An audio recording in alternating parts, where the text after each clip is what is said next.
Welcome to the Second Reading Podcast from the University of Texas at Austin. The Republicans were in the Democratic Party because there was only one party. So I tell people on a regular basis, there is still a land of opportunity in America. It's called Texas.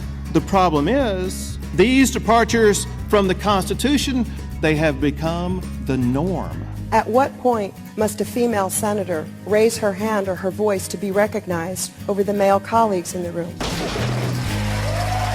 And welcome back to the Second Reading Podcast. I'm Jim Henson, Director of the Texas Politics Project at the University of Texas at Austin. Happy to be joined today by Josh Blank, Research Director of the Texas Politics Project.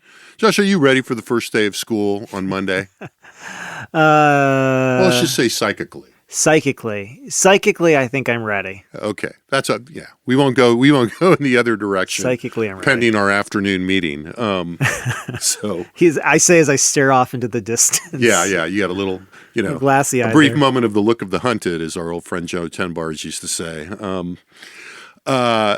Today, I want to talk, of course, a bit about the passage of the new congressional map in the House, kind of its big picture implications, coming amidst some other notable news of the day, which, maybe we'll touch on here and there, one thing for sure. But as we're recording this on Thursday late morning, Governor Abbott has added 3 new items to the agenda of the special session Wednesday night, last night, shortly after the House passed the new congressional map.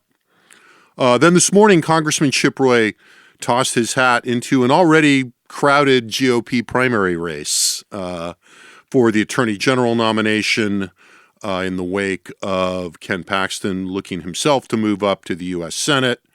Very likely going to trigger some more movement, I think, among Texas legislators eyeing the opportunity themselves to move up. No news on that as of yet that I've seen, but if we get to it, we can talk about where those districts overlap. My suspicion is we won't get to that till next week.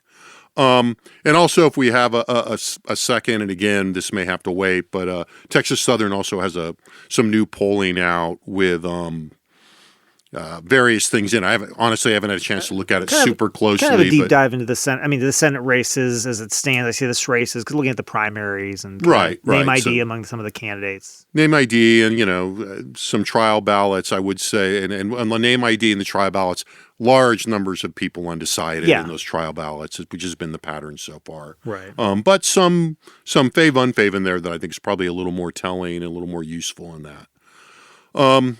So once again, we started last week, and hopefully you won't get caught up in events like in the way that we did last week. What a difference a week can make. So we have a reset second special session when we recorded last week on Thursday.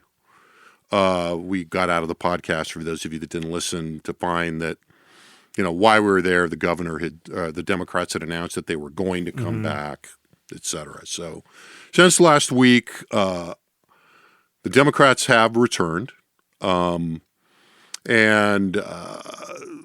the House and the legislature both adjourned, both chambers sine die last Friday, and that was followed immediately by a new special session called by the governor. Democrats are by and large, not all of them, most of them back in the chamber, mostly having declared that they fought the good fight, fueled national Democratic pushback on mid-decade redistricting, and we're now, having achieved that, ready to be back in the chamber and, in the meantime, move the fight to the courts. Yep. As expected, I think, to some degree. Right. So following that, a redrawn map was passed by the House, completely out. They did an extended second reading debate, less extended debate, and speeches over on third reading when they convened a new legislative day, and a lot of spirited / heated debate. And we'll talk about that as we get to it. So what do we got? State of play in the short run. The map is essentially a fait accompli in the Senate. Has not passed yet, but I expect that to happen very soon. Sure. As we record this, the Senate is set to go in tonight at 7 on Thursday. Kind of suspect they'll move the map, go from there. Senate's been very busy while the House has been gone. As we said last week, they've made, missed no opportunity to remind everybody Of course. So per our, the hobby horse that we've been beating on here since the beginning of all this, the special sessions, the hobby horse of agenda management, flood relief managers are on the calendar in the House today being debated as I came up here to record. And, the word on the street is that the goal is to get done by Labor Day weekend, that they would like to sine die what would be, as we record today, not this Friday, but next Friday. I don't know that the governor's additional items throw much of a monkey wrench in that. We could talk about that. I mean, let's just open it up there. Yeah, I mean, sure. The pending question would seem to be, how much of the rest of the special session call will result in legislation and how much, in addition to the top two items. We're obviously going to get the new maps. Right. And we're going to get a raft of flood response legislation. Right. Including an extra item that the governor added on this call that was kind of implied, I thought, in what was going on already. But, but we've got a pretty big incomplete list of pending issues on that special call, right? Yeah, I mean, I think the question really is how much, the last few weeks have fundamentally changed the calculations here. And I mean, and the answer, I don't know the answer to that. I mean, just to say it out loud. And I think, in the last podcast we're in, and really in the podcast where we've discussed this, at least, my general thought, I think I don't know if I'm not going to put words in your mouth, but my general thought has been Abbott is laying out a list of items that really insulates him from, any sort of challenge, that he's not covering issues that the base cares about. And really the base here, you look at that list, which is not, that's pretty clear. And I think we said before, the goal is not necessarily for the legislature to pass all those items, because ultimately Abbott's insulated whether they pass that stuff or not. So he can say, hey, I tried to push the legislature to, kill taxpayer-funded lobbying, or to reduce your property taxes further, and on and on. So we know that. The question really, and I think you could see this in some of the sort of the response to when Democrats coming back, and it's really coming more so from, I would kind of say a little bit more the dissident wing of the Republican Party than it is from kind of the power players really in the caucus, are saying, well, now we're unified, and so now we're definitely going to pass this whole agenda. I'm sure you can see I'm shrugging my shoulders here. Yeah, we'll see. It's been a long time. It's been a long session. A lot of people coming around for 5 minutes to check in on quorum. Summer's over. I think, we'll see. I mean, going back to kind of where we were before all this, it seemed like, and by all this, I mean the THC veto, the redistricting talk, the flooding. Before all that, it really didn't seem like people wanted to be here for that long. And to your point, if word on the street is Labor Day, it's like, boy, that's pretty soon. Yeah, so it's a week. Yeah, so that's a lot. That's a lot to get done in a week. So, I mean, I'm skeptical they're going to get all that done, also because some of it, again, we've already discussed, they're clearly not really supposed to get done. They're not going to pass a constitutional amendment giving the attorney general broad powers to prosecute election crimes. That's just not happening. But I mean, the question becomes what of what's left to your starting this up on agenda management do they have to hit after they've done redistricting and the flooding response? Right. And, you've got some, it's a, I wouldn't say grab bag, but it's an interesting variety of issues. You've got the THC product right bill, still floating out there. Has already come out of the Senate. Yeah. And there does not seem to be a lot of appetite for that in the House. Yeah. At least not the kind of bill that came out of the Senate. Right. It's come out of the Senate every time. Abortion pills. Yeah. Trans access to facilities. Mm-hmm. Property taxes, not quite in that category. Taxpayer-funded lobbying, which you mentioned. Yeah. But, the Senate has moved a lot of this. So the Senate is basically, and again, if you follow the process, there's nothing surprising about this, but just to cover that base, the Senate has moved bills on, flood response and various dimensions of that. They've moved the THC bill. They've moved the quote unquote protecting women's spaces bill. They've moved the property tax cut that limits, the amount of additional tax increases by local entities. that Tax local revenue, entities can revenue put before their voters. Yeah, it's revenue growth limits. Right. The protecting human specific. trafficking victims bill. They've moved this, the AG bill with, increasing the AG's authority to prosecute election crimes. They've moved taxpayer-funded lobbying, quote unquote. They've moved the additional water bill. They've moved the protection of police personnel records bill, et cetera. So, and then you add to that what the governor added today. Right. We mentioned he added, we didn't say what. And again, two of these clearly fall into, I think, the way you were characterizing some of the motivation here, right? Calling for legislation to impose penalties or punishments for legislators who willfully absent themselves during a session. So that's just, that's an interesting one. taking the can of kerosene and pouring it on the barbecue. Authorize people to purchase ivermectin at a pharmacy. Clearly, there's a fairly niche audience for that. And then another kind of niche audience, a ground study water of East Texas aquifers before some movement can be made on that. And I think that's a little bit of a niche thing going on there. So the Senate's been busy. All this stuff is out there. Which is very Senate. Yeah, and again, this is not news, and we're not pointing out anything particularly insightful, but just in terms of talking about the state of play, there's a lot of stuff staged, and so when we get to the final kind of bargaining stage at the end and the back and forth between the House and the Senate, the other thing we should have mentioned in some of our current events thing that Lieutenant Governor did formally announce his intent to run for re-election again. Yeah, good. He had said he was going to do it. Had the campaign. And he was going to formally do it later, and right. And so So I mean, in terms of the ongoing discussion, will he, won't he? As of now, he will. Right. Which I think we should probably take him seriously at this point. I mean, we're pretty close to filing deadlines and all that. And I think the thing is for us sort of being a little bit shoulder shruggy about it at this point. The things that we kind of don't know that are clearly the main questions are what does the House have appetite for at this point? I mean, the Senate has made its moves. They're in the position that they're usually in to say, well, we passed all this, it's up to the House now and whatever. And everybody's kind of looking to say who didn't do what. So the question is, what does the House as a body feel like it needs to pass to be able to adjourn? And also, and this is sort of the keeper, what will the governor accept as the minimum viable product here? That's not going to have him calling them back again. And part of this is from the perspective of, at least publicly, the governor's going to say, because it's just basic negotiating, all of it. But clearly, he's not expecting them to pass all of it, most likely. And there is a there is a cost to calling people back over and over again. There is some stuff that the House and the Senate are not going to agree on. I think it's pretty clear at this point. There's not going to. I mean, to your point, the THC bill, the way that the Senate's positioned itself on this, and the way that Abbott's positioned himself, and where the House is at this point, it's a loser. It's a bunch of time that they're just not going to get to some agreement on. Yeah, right? One would think. One would think, and now unless Abbott says no, you have to do this. Well, that's a different story. But ultimately, and I've sort of said this to reporters before, this power can seem really powerful until it doesn't. Well, I mean, the thing is, it's so,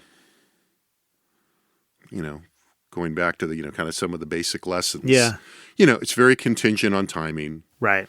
It's an instigating power and in the beginning. Yeah. And then it's a reactive power kind of as you get in repeated games, if you will.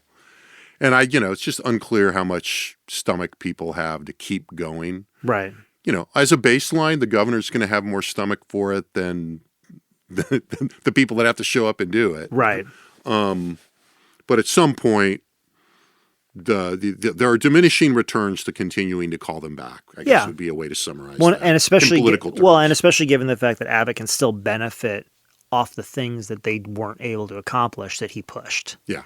So he still gets, so as long as, again, I think, and the other thing I'd also say here is, once redistricting is out, and Trump is not, really putting his finger on the scale, which is just a huge additional weight here, there is going to be a lot less impetus, both for Abbott and others, to sort of keep going and pushing some of these other issues at this point. I mean, look, if you've done this and you're a House member and you want to run for re-election or you want to move up,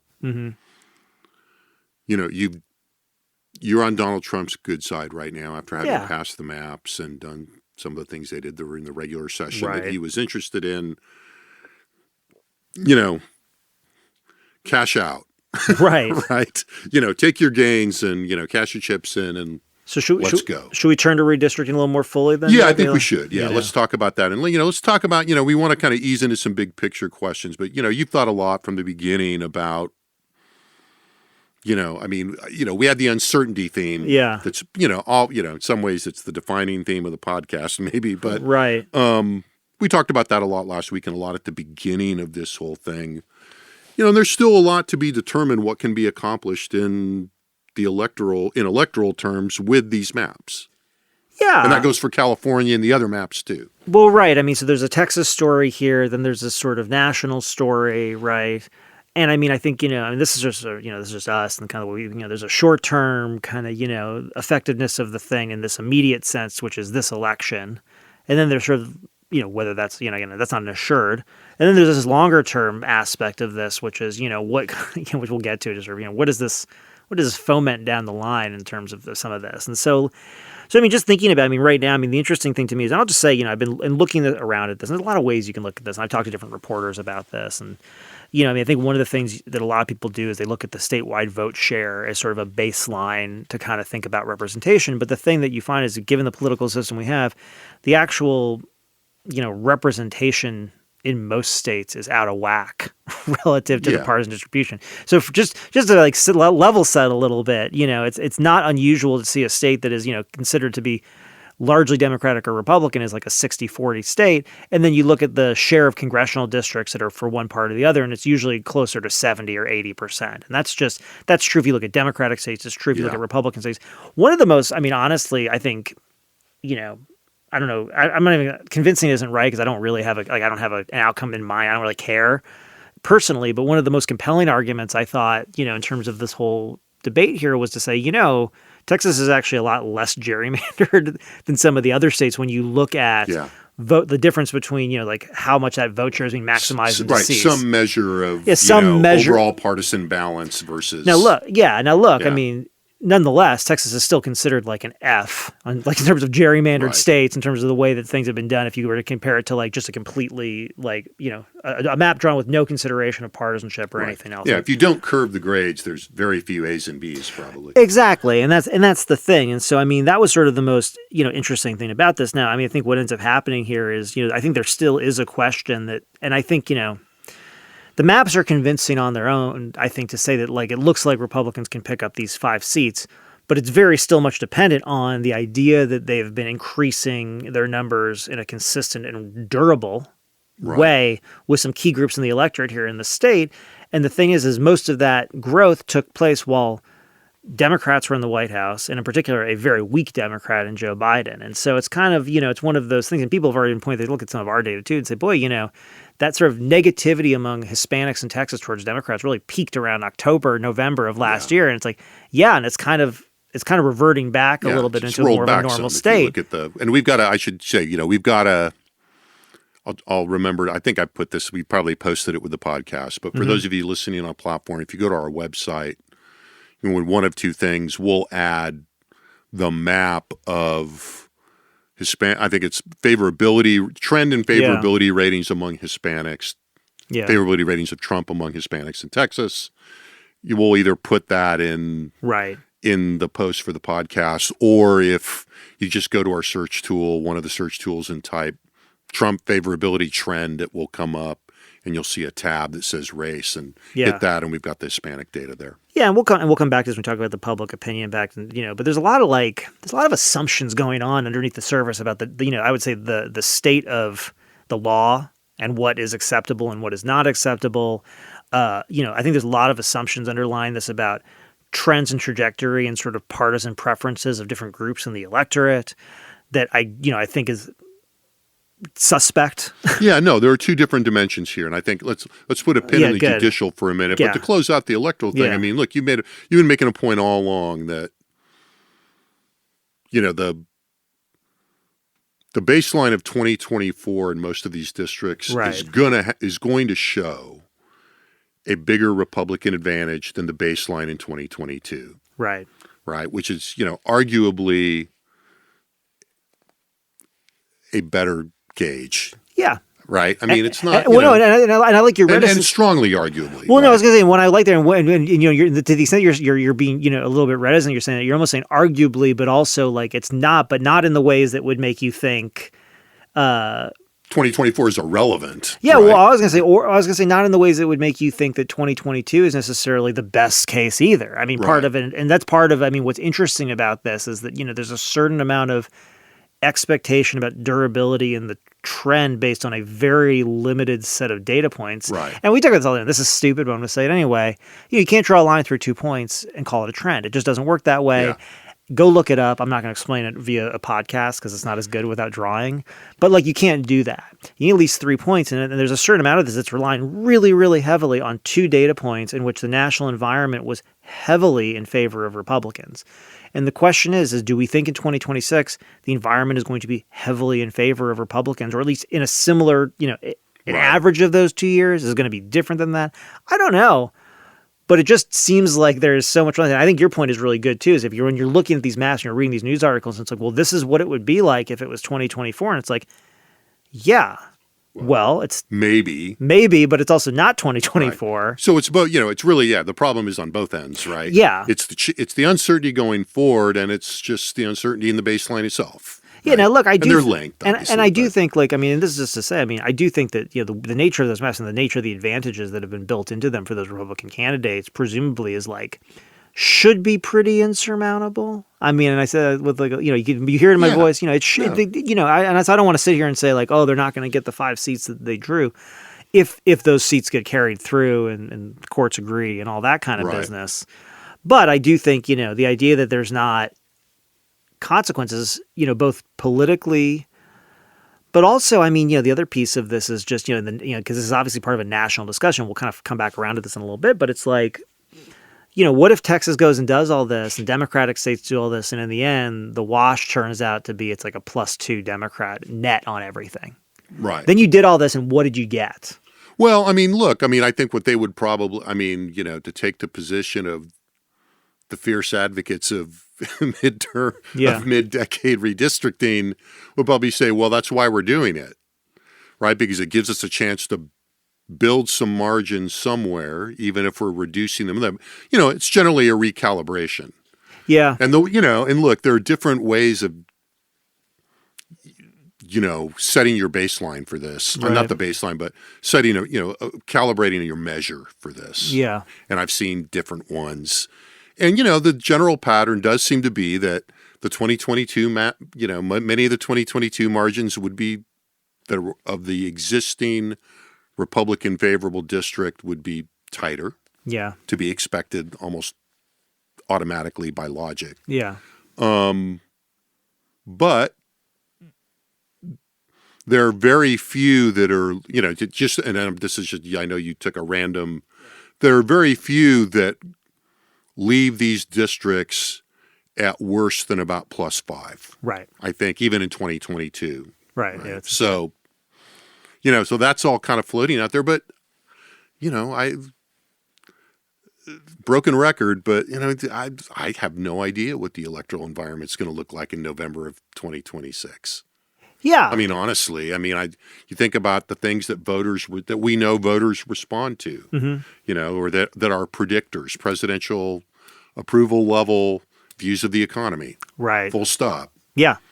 Those are, before anything begins, that's what we're looking at. Right. And right now there's no, look, there's a Republican in the White House. So that is what the determining factor is on at least one of those measures.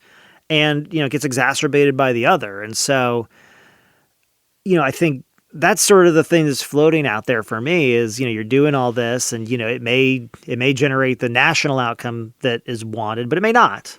And I would also say that as and another kind of factor on the edge of that does have to do with the outcome of redrawing the maps and the more specific electoral situation in Texas right now, is that you will almost certainly have fewer people running with incumbent advantage. Yeah. Not by a large in the legislative races, but also in the statewide races. And that's going to destabilize this as well. Yeah. Right. The district advantages are also inflected by incumbent, in raw vote is also inflected by other factors like incumbent advantage, candidate quality. That's a really important, that's a really important point that I think, is probably, it's hard to it's hard to sort of sum up in, a sentence or whatever, but I think that's a really good point here, which is to say, when the maps are drawn sort of on the normal cycle by the incumbents looking to maintain their advantage, part of that is that advantage gets built in. Or to undermine the advantage of others. Yeah, and I mean, like, and anybody who's been around this process knows that, like, it's very personal, right? I mean, the members there are sitting there saying, like, well, no, but like that, like, I know that community. Like, I was on the board and this thing, like, that community's got to be in my district. You can't take that community out. Like, it goes down to that level of sort of thinking about this stuff, whereas there's none of that going on here. This is solely about something completely different. And again, we're seeing, we're in that period as the special sessions begin to hopefully wind down. Yeah. And, we're getting the end, the real end of the 89th legislature. We are in that period where we're seeing a lot of movement. It's an announcement or two a week of people that are not going to run for reelection. Announcement, supplemented by another announcement or two of people saying they're going to jump in the race, in another race, try to move up, vacating seats. And all of that is going to matter. Yeah. It's not as determinative as the maps, but no, but the connecting point between that and the national environment, again, sort of what's Trump's job approval ratings look like, what does the economy look like, is those things also matter because those influence the type of candidates who choose to jump into those open races. Right. If you're someone who has been biding your time, building your base, laying the traps and the groundwork, and this open seat comes up, you don't necessarily just jump in because it's open. You jump in because you think you've got a good environment, right? And if it's possible that, if the environment's not looking good for the incumbent party, which is usually the case in the midterm after a president's been elected, under the best of circumstances, you're going to see more Democratic candidates looking to jump into some of these races. You're going to see fewer Republicans or occasionally some potentially, edge case Republicans jumping into some of these races. And then all of a sudden, something that maybe didn't seem like it was going to be that competitive becomes a little bit more competitive. And look, are we talking about a bunch of, are we talking about like a handful, or no, we're talking about a couple. Right. But when we're talking about, again, trying to get 5 seats, if a couple of those become more competitive than you thought they were at first blush, well, right. Then the whole effort was kind of for naught in a lot of ways. And there's a lot of weird trickle-down effects that are hard to gauge. I mean, so if you're running in what should be a fairly easy primary or even a fairly easy, we'll just stick with primaries for now, and all of a sudden one of these races gets in your general area, say one of the congressional races, starts seeing a ton of advertising and, and a mobilization and churn and efforts, all of a sudden, you're affected by that. Maybe positively, but also maybe negatively. Well, and on the flip side, and maybe in one of those congressional districts, again, maybe one of the House members who's vacated or is deciding to run in that district, now you've got this spot here, and all of a sudden maybe you've got some fringe candidates all of a sudden generating negative coverage that you're dealing with down below you. So there's just a lot of flux here with this kind of stuff. And we shouldn't leave it. And also these are things that I miss the most frequently, I think, that are hard to keep track of. And also like, and all of a sudden, because the county judge is trying to move up into something else, all of a sudden there's some like yet another template of people getting out there and stirring around and trying to get out their vote, or right, because the zoning thing down on the corner at the whatever, and you're just like, okay, yeah. So, all right, I think we've elaborated. All right. So let's think then about, I want to put together 2 different things we want to talk about. One is sort of just, okay, and we've gotten at this to some degree, but a little more. So how does the redistricting play? Now, we're at a little bit of a disadvantage right now in that we don't have fresh polling on this, but, we hope to soon. How does it play, and what do we make of how the Democrats handled it? And I think those things are related. Yeah, I think that's good. So let's start with the how does it play? Yeah, I think so. And again, this is one of those, all we can do is kind of bring, our experience to this and sort of kind of try to game this out. I mean, I think for anybody who's listening to this podcast, it's very easy to see this as being, sort of number one issue. It's in front of everybody's faces. How could anybody miss this? I'd say, fair to think that, Well, and especially given that, unlike a lot of our state, we'll get to this later. It's become a national. Well, that's story. what I was going to say. Yeah, and I think that's a key point too. Is that and just to sort of complicate things, but there's different entry points to this story for different people, right? You could be following this from the state angle and kind of that stuff like we do, but a lot of people are being introduced to this on national TV as part of this sort of national discussion. And I mean, just to say out loud, like I think those, without getting too down the line, I think your entry point to this might, regardless of your party, is going to influence the way you look at these things a little bit differently. Sure. I think it's going to influence your entry point to this. But I mean, I think there's a couple of things here that are probably limiting, and then there's some things that I think might not be limiting. So I think about things that might limit the impact of this redistricting push. One, we know people don't pay a ton of attention to special sessions of the legislature. Now, again, this is getting more national attention, more attention from the president, more push from the governor. The Democrats leaving draws more attention to it, for better or worse. So I mean, there are going to be more people paying attention than normal, but even so, it's going to be a lot less than what people think. So overall, that's one limiting factor. The other thing is, when it comes to something like redistricting, we know this is like a topic that most people don't know a ton about to begin with, even during the normal redistricting cycle. And so just to say, it's not like people have a bunch of it might be easy to sort of think that people might have views and attitudes about the redistricting process and gerrymandering and all this stuff. And that's not widespread, generally. Those are pretty sophisticated views. So I kind of throw that out there as a limiting factor. And then the other piece of it is, I've had arguments with other sort of pollsters about this, sort of discussing these things, but, do voters really pay attention to sort of the mechanics of politics in this way? These sorts of, right. and even phrasing that way in some ways dismisses it, right? Because I'm already dismissing it because, well, that's just politics, right? And so for a lot of people, they'll say, well, that's just, that's politics. And well, for others who are usually paying attention more closely, they're sort of like, well, the hypocrisy of X, or, well, if they really mean that, then doesn't it mean, it's like, totally right. taken. However, it's very rare that people are sitting here thinking, oh, you violated my norms about the process of drawing representative districts. It's like, nope, that's not normal people. So just you got to start there. So I think for all those reasons, kind of, there's a limitation, a potential limiting factor to how much this is a mobilizing political issue. On the other hand, just to say out loud, the thing about this is not normal operation. This is not taking place during the normal redistricting cycle where every state is going through the same process at the same time in what seems like something that, regardless of whether the process is being done well or not, or the purpose, you can say, this is about representation. This is about making sure the population aligns with, blah, blah, blah, blah, blah. There's a lot of stuff that's very normative about it. This is not that, and nobody's tried to make it as such, right? The president has said specifically what the purpose is. In laying out the maps, it was explicitly kind of said, and it kind of goes to the legal piece, that this is for partisan gain, as right. sort of the legal kind of rationale and coverage.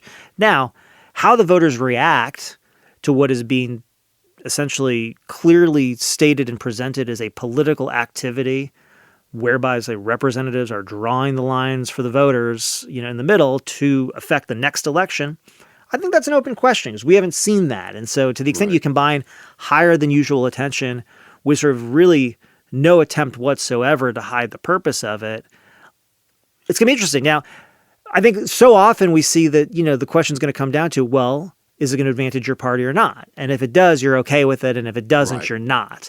Well, what I was thinking as you were saying that is that the natural and I think very present ground for the Democrats to occupy in this, there was a way in which, the way that these fights have happened the last couple of times sort of positioned the Democrats to be in kind of a more normatively advantaged position, at least in terms of mobilizing their base. Yeah. Right. And that's complicated this time because Democrats in this national context are trying to link a normative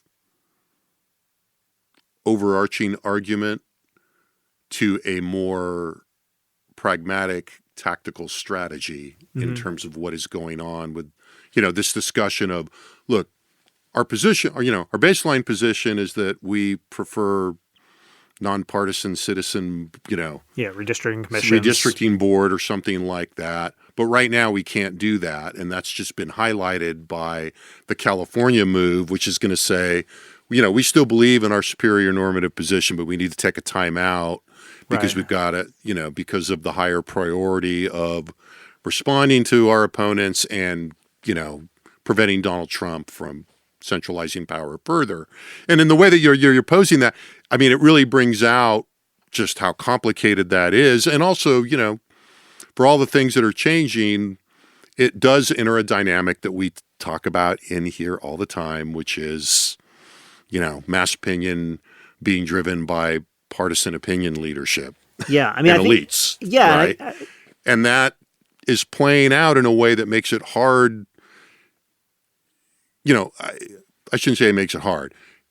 On one hand, it presents the Democrats, to move a little more specifically back into where the Democrats are doing, into this position to be able to say, we're fighting the good fight, and we've got to, and particularly Texas Democrats to say, yeah, we left, we came back, what everybody kind of expected, the maps are going to pass no matter what, but we catalyzed this national conversation. Which I think is more true this time than last time, to be fair. Yeah, no, absolutely. Sure. But I'd also say, who else catalyzed this national conversation? Donald Trump. Right. Well, and that's what I was going to say, right? That's where I was going to go with that, which is so, you can say that and it's true enough. Right.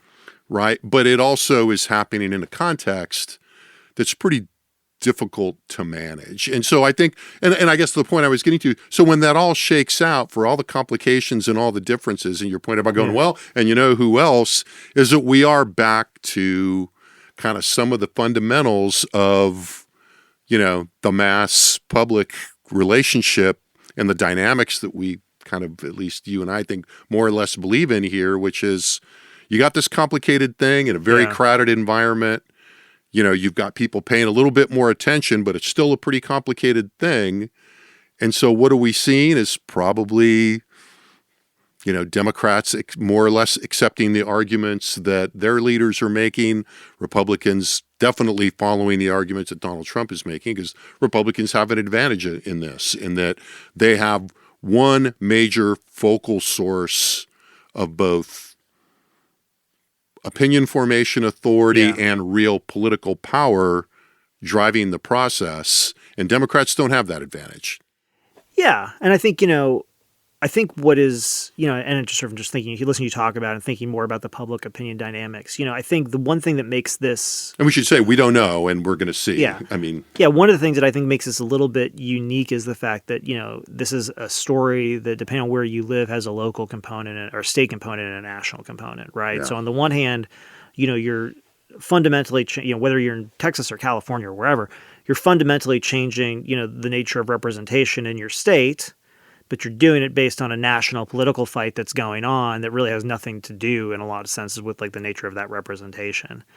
And so I think what's interesting here is, if there's a backlash to this, I imagine it's going to be more from the less attached, right? To the extent that people look around and say, hey, this is all kind of messed up. Yeah, my bet is, independents are just hating all of this. Oh, independents should. Now, to the extent that they're paying attention. Well, but this is the whole point. So let's just say we divide the electorate up in a different way, right? For example, and let's just say that, somewhere between 40 and 60% of the electorate is made up of partisans of about equal shares, and they are, following the strong partisans, right. Well, strong partisans of equal shares, and they're kind of following the arguments, they follow the line. And then you've got another group who's, between 40 and 60% of more, again, loosely affiliated partisans, independents, people who don't pay attention to this stuff much generally. Right, and you're 40 to 60 for both means they're sliding. Yeah, and there's some sliding, and how big one group is or the other, and there, you could argue about the size of the larger partisan those groups. Shares are contextually dependent on issue, timing. Right. Blah, blah, blah. And the suspicion is that the people who really, my suspicion would be the people who totally pay attention, it's sort of well, it depends on who's doing what state do you live in,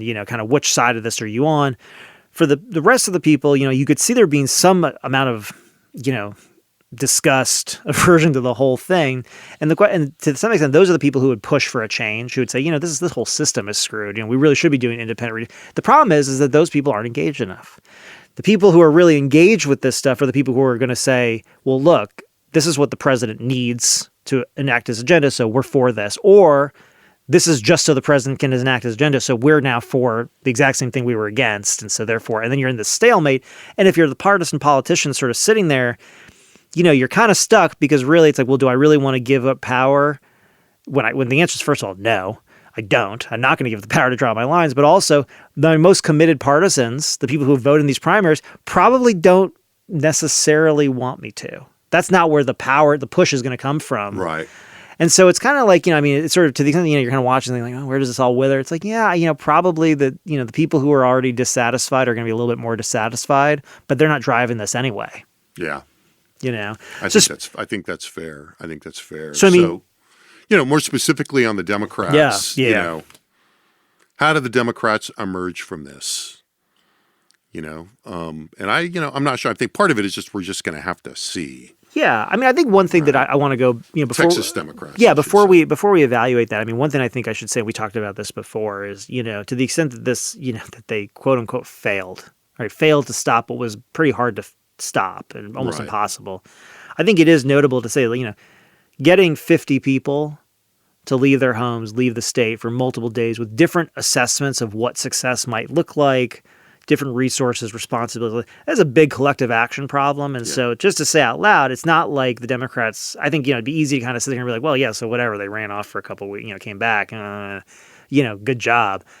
Well, yeah, that's not easy. I mean, just to say it out loud. And I will say also, they probably did provide some time for Democrats nationally to meet, discuss, organize some kind of a coordinated response, whether they execute it, how coordinated it is, whether it wouldn't have happened anyway. Whether it wouldn't have happened anyway, right? And even in part of it could just be like to test the water. Say, hey, look, if California's going to do this, you guys still want to do this? Yeah. Okay, you do. Okay, well then you guys actually have to go. Look, for Gavin Newsom, it's good for Gavin. Texas is a good foil in the same way. Yeah. I mean, from the Texas perspective, we take it almost for granted that California is a really good foil for Texas political leaders. Right. Well, the opposite is true too. Yeah. So I think there is just something to say there that the Democrats, I think more so than in the last time they broke quorum, I think were more effective in whatever it is they were trying to do, which I think was getting some national attention, organizing a little bit more of a broad response. And the reality is that for better or worse, and we'll kind of come back to this maybe at the end, they've really centered Texas in the national political discussion in a really important way. I think let's just go there. Let's talk about that a little. What you think about that a little? Yeah, I mean, I think this is really interesting because when this started, we're sort of sitting here at the end of this session. You're saying, man, Republicans should be pretty happy about this. They can go back to their voters. They can point to A, B, C, and D. Look, events intervened, just to put a broad wrapper around that. But then, when it became really clear that Donald Trump was clearly pushing Texas to redistrict, and in this way, we had discussed at the time, it's like, boy, this is sort of like, okay, so we're just getting pushed around now. Texas pride be damned. If this is what the president wants, we're calling everybody back. We're doing what he wants. This is what has to happen. And, this sort of followed, increasing efforts, by Trump to sort of insert himself in the legislative process during the session. So on the one hand, that's sort of just an interesting overarching current that's going on. On the other hand, because of what we were just talking about, because Texas has sort of essentially inserted itself into the center of the discussion about the next election cycle through congressional redistricting, and that's to set aside the fact that we're going to have a Senate race here that might be a really big deal in that election as well. Texas is really kind of front and center. And one of the questions it raises, for me at least, is, Democrats keep talking about competing in Texas. And on the one hand, this map could actually make Democrats shy away from the state. But on the other hand, the way that Texas has become so central to this discussion, to these questions about representation, the fact is Texas is one of the most diverse states in the country. And if you look at the way that the maps are shifting in relation to sort of representation based on race and majorities in the district, it's a very interesting shift, set aside for another time. Right. But it does raise the question, is this the sort of event that makes national Democrats say, you know what, we need to focus on Texas in a concerted multi-cycle way, in a way that honestly, we're sitting here, we live here, we watch this professionally. They have not. Full stop. Right? And so it's sort of be careful what you wish for. On the one hand, these maps may become safer for Republicans in the short run, as we discussed. Yeah. But honestly, I'm not sure that this doesn't invite a lot more attention from national Democratic groups looking to the future and saying, if Texas is going to do this, given its size, we need to focus on this more, because between Texas and California and New York, we can probably, at least not have to deal with another Republican president. Right. Which has always been the argument, but this is actually bringing it more front and center, I think. Well, I mean, I think it raises the question of whether that happens. Yeah. And I think it's. And I'm not, and just say, I started with what I thought the more reasonable thing, which is, it's further out of reach now and it's real expensive. So let's go focus on wherever the hot races are. But look, it's obviously hanging out there, which is why, national or Republican elites don't want Paxton to be the candidate. Yeah, well, and look, and I think we should just say right now, in the Senate race. And there's a bunch of issues about race and representation and other things and legal stuff that we're not really dealing with here. But what underlies this push is a perceived shift in the partisan allegiance among Hispanic voters in this state. Right. And this is a group that is not, it's not a majority of the electorate. It is a plurality of the population. It's a growing share of the electorate. And, it's a group that Republicans have made, concerted efforts, multiple cycles to appeal to before Donald Trump. And the question really comes down to, is this going to be something that's going to be a durable trend? Is this a durable identification? And for Texas Democrats and for national Democrats, waiting, sitting on the sideline, kind of seeing what happens is not really an option here. Because if that's what they do, they've lost this state. Any talk about this in the future and whatever, it's over. It doesn't matter. Well, and I think the other piece of that is, this is backtracking a little bit maybe, but, you kind of raised the legal stuff we're not going to get into, and I don't have good enough notes in front of me to talk particularly intelligently about it. But the other thing that is looming out here that is, to me, there are kind of two pieces. There's the Latino piece you talked about in terms of what to make of all that. Right. And, how it changes the underlying assumptions of the reasoning of, the legal precedents and the judicial reasoning in relation to this, but also the fact that, there's a non-trivial chance here that the argument that the Texas Democrats are making, okay, well, we're now going to go and take this fight to the courts, could be kind of a walking into a bear trap. Yeah. Given the fact that a lot of the tools that Democrats have relied on are now being questioned by the courts. And we heard a lot about this on the floor in a kind of selective way yesterday. Yeah. But, the sponsor of the map, the map legislation in the House, Representative Hunter, who previously, no rookie when it comes to redistricting, not the chair of redistricting now, but has been the chair of redistricting before, making very frequent recourse to circuit court opinions, a couple of court, but especially circuit court opinions that are, very, they point to the fact that some of the tools that I believe Democrats are likely to try to use, particularly Section 2 of the Voting Rights Act, reviewing some of those cases could be taken as an opportunity to even further weaken the Voting Rights Act.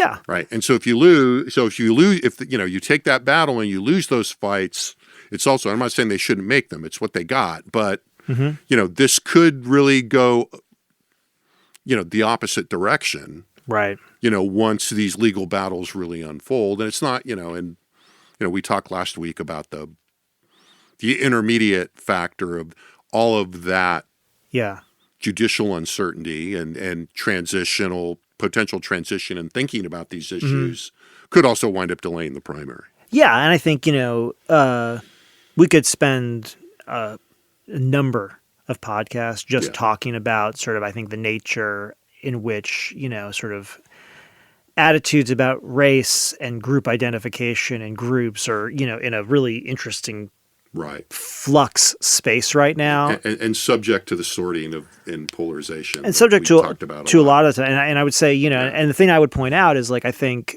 while the legal environment may be uncertain, and this may be a chance, it may be a bear trap on one hand, it may be an opportunity on the other, depending on how you're looking at it. But I will say, setting aside what the courts determine are, the legal responsibilities under the Constitution as representation is concerned, there's a political reality here, which is that, this is a state where 95% of the population growth over the last decade, and it's pretty close to similar the decade before that, were driven by non-white populations in the state. Yeah.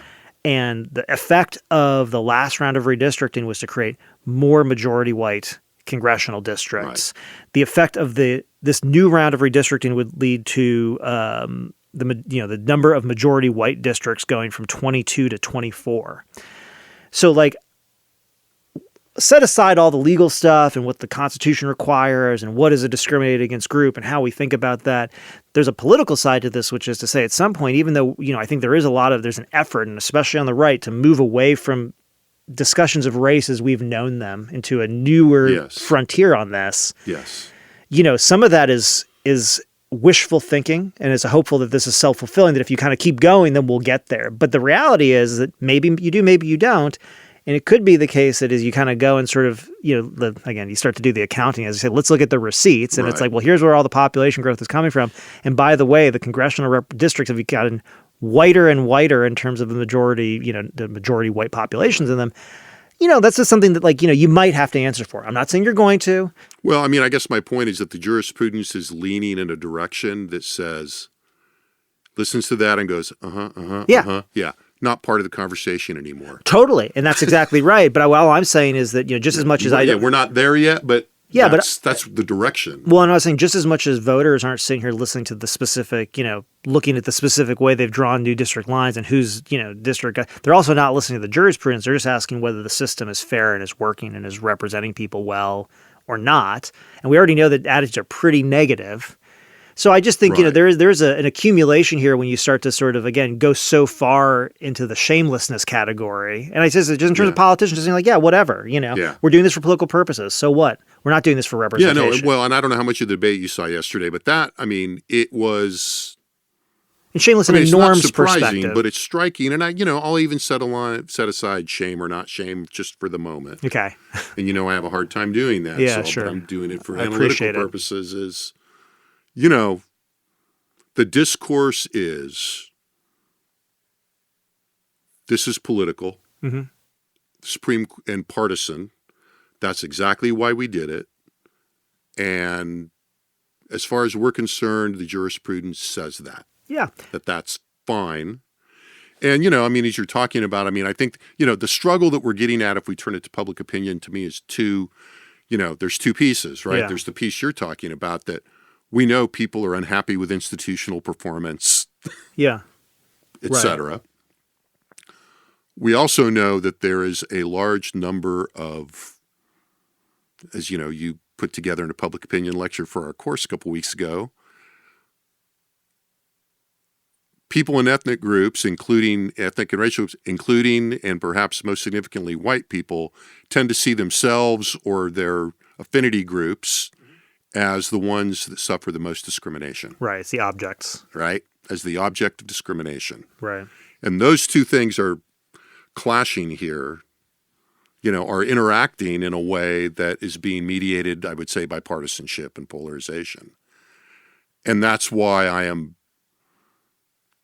I'm not sure how to sort out what my, actually, I'm not even trying to sort out. It makes expectations difficult.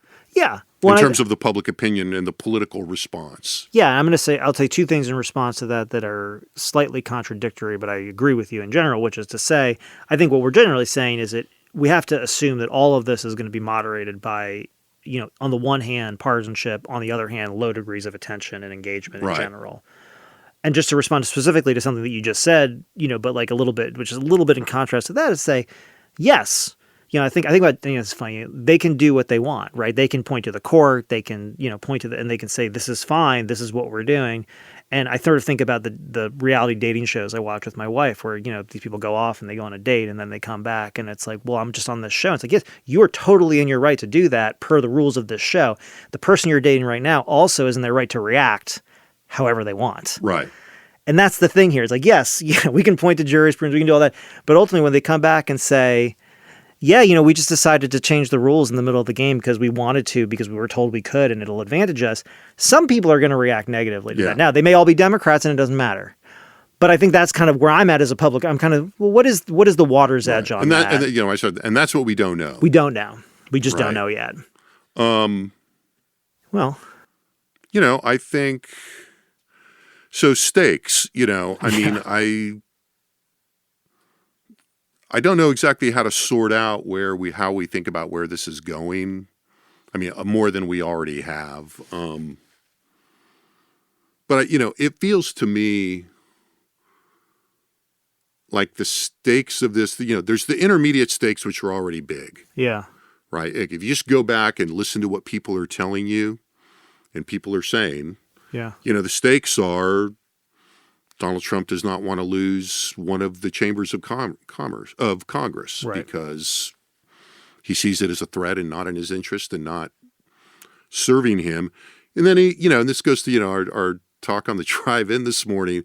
Then there's the larger institutional stakes. We've seen a lot of these fights over voting, over elections, in the time that we've been following this.